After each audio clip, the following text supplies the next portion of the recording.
জুলাই গণঅভ্যুত্থানে গণহত্যার দায়ে আওয়ামী লীগের বিচার সংস্কার ভারসাম্যপূর্ণ দেশ গঠনে পরিকল্পনা ঝুলে থাকা তিস্তা মহাপরিকল্পনা বাস্তবায়ন সহ বিভিন্ন দাবিতে রংপুর জেলা স্কুল মাঠে জামায়াতের মহাসমাবেশে নেতাকর্মীরা আসতে শুরু করেছেন।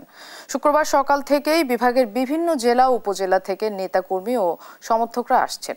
সমাবেশকে ঘিরে নগরীর বিভিন্ন প্রবেশ পথে নিজস্ব স্বেচ্ছাসেবকদের পাশাপাশি আইন শৃঙ্খলা বাহিনী তৎপর রয়েছে। এদিকে জামায়াতে আমির ডক্টর শফিকুর রহমান ও সদ্য কারামুক্ত নেতা এটিএম আজহারুল ইসলাম সহ কেন্দ্রীয় নেতৃবৃন্দ রংপুর পৌঁছেছেন। এই সমাবেশ থেকে নির্বাচনের বড় মেসেজ দেওয়া হবে বলেও জানায় জামাত।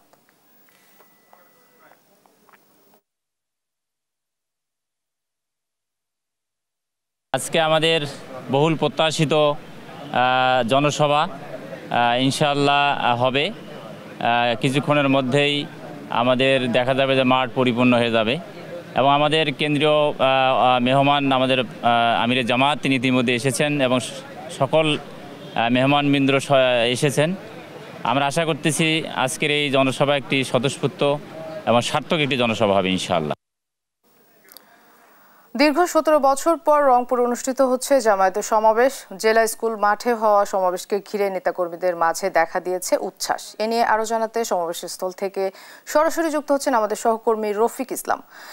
রফিক, সমাবেশকে কেন্দ্র করে নিরাপত্তা ব্যবস্থা কেমন দেখছেন আমাদেরকে জানাবেন। আপনি জানেন যে প্রায় 17 বছর পর জামায়াতের এই আজকের বিভাগীয় সমাবেশ, এই সমাবেশকে ঘিরে সব ধরনের প্রস্তুতি নিয়েছে। আমি আপনাকে দেখানোর চেষ্টা করছি এই রংপুর জেলা স্কুল মাঠের এই জনসভাকে ঘিরে জামাতের যে প্রস্তুতি, সেই প্রস্তুতি শেষ হয়েছে সকাল থেকেই। জামাতের নেতা কর্মী এবং যারা সমর্থক রয়েছে তারা কিন্তু আসতে শুরু করেছে। আমরা দেখছি যে বিভিন্ন জেলা, উপজেলা এবং ইউনিট থেকে দলে দলে মানুষজন ছোট ছোট মিছিল নিয়ে কিন্তু তারা এই মাঠে প্রবেশ করছেন। আমরা এখানে জামাতের যারা নেতৃবৃন্দ রয়েছেন তাদের সঙ্গে আমরা কথা বলেছি। তারা বলেছেন মূলত 2024-এর গণঅভ্যুত্থানে শহীদ আবু সাঈদের খুনিসহ ফ্যাসিস্ট আওয়ামী লীগের বিচার এবং সংস্কার সহ এই অঞ্চলের তিস্তা মহাপরিকল্পনা বাস্তবায়ন, রংপুরে কৃষি বিশ্ববিদ্যালয় এবং একটি এয়ারপোর্ট সহ আলুর যে কোল্ড স্টোর রয়েছে এই কোল্ড স্টোরের নির্মাণের যে দাবি সহ তারা দাবি এবং একটি নির্বাচন কেন্দ্রিক বড় মেসেজ দেওয়ার জন্য তারা কিন্তু এই সমাবেশের আয়োজন করেছে এমনটি জানিয়েছেন। আরেকটি বিষয় জানিয়ে রাখি যে জামাতের নায়েবে আমির, কেন্দ্রীয় নায়েবে আমির অধ্যাপক মুজিবুর রহমান তিনি জামাতের এই যে সমাবেশ, সেই সমাবেশে তিনি এসে ঘুরে গেছেন। আমরা দেখানোর চেষ্টা করছি যে মানুষ কিন্তু দলে দলে আসছেন। সর্বশেষ আমরা যুক্ত করতে চাই রংপুর মহানগর জামাতের আমির অধ্যাপক এটিএম আজম খান, তাকেই যুক্ত করতে চাই, তার কাছে জানতে চাই আজকের এই সমাবেশকে ঘিরে আপনাদের কি প্রস্তুতি, মূলত কি দাবি রয়েছে। বিসমিল্লাহির রহমানির রহিম।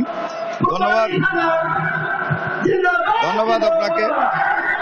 আজকের সার্বিক প্রস্তুতি আমাদের নেওয়া হয়েছে আলহামদুলিল্লাহ। আমাদের জনগণের উপস্থিতি ব্যাপকভাবে সাড়া পাওয়া যাচ্ছে। সারা জেলা মহানগরী থেকে প্রত্যেকটা পাড়ায় পাড়ায় মিছিল সহ এই জনসভায় আসছে।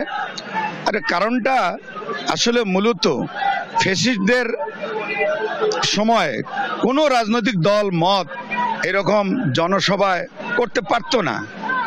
এটা একটা জনগণের আশার একটা তরঙ্গ শুরু হয়েছে। দ্বিতীয়ত আমাদের যে জনসভা সামনে রেখে যে জন্য আমরা জনসভা আহ্বান করেছি, 1 নম্বর 24-এর গণঅভ্যুত্থানে শহীদ আবু সাঈদের খুনিদের এবং ফ্যাসিস্টদের বিচার, প্রয়োজনীয় সংস্কার, নির্বাচনের লেভেল প্লেইং ফিল্ড তৈরি আমাদের প্রাণের দাবি, এই এলাকার জনগণের দাবি। তিস্তা মহাপরিকল্পনা বাস্তবায়ন, ইনসাফ এবং ভারসাম্যপূর্ণ একটি রাষ্ট্র গড়া। সেই সাথে সাথে রংপুরে এয়ারপোর্ট বড়ই প্রয়োজন। সরকারি আলিয়া মাদ্রাসা 3টা রয়েছে, কমপক্ষে 2টি সরকারিকরণ এবং কোল্ড স্টোর, এই কৃষি অধ্যাসিত এই এলাকা কোল্ড স্টোরের পরিমাণ খুবই কম, যার কারণে চাষি এবং ব্যবসায়ীরা আর্থিকভাবে কষ্টে পড়েছে। আসলে এগুলোর সমাধান বড়ই প্রয়োজন। রংপুরের মানুষ আসলে আমরা উন্নয়নের দিক দিয়ে পিছিয়ে রয়েছি। রাস্তাঘাট সহ সার্বিক উন্নয়ন আমরা এই জনসভার মাধ্যমে আসলে পেতে চাই। মানে আপনি শুনছিলেন, কথা বলছিলেন এটিএম আজম খান। আপনি দেখছেন যে মানুষজন চলে আসছেন এখানে। যিনি প্রধান অতিথি জামাতের আমির ডাক্তার শফিক রহমান সহ অন্যান্য অতিথিবৃন্দ তারা ইতিমধ্যে রংপুরে এসে পৌঁছাচ্ছেন। নামাজের বাদেই এই সমাবেশের মূল যে আয়োজন সেটি শুরু হবে। নিরাপত্তার বিষয়ে শতভাগ নিশ্চিত করেছেন এখানকার আইন শৃঙ্খলা রক্ষাকারী এবং জামাতের নিজস্ব স্বেচ্ছাসেবক দল এখানে প্রস্তুত রয়েছে। মানা।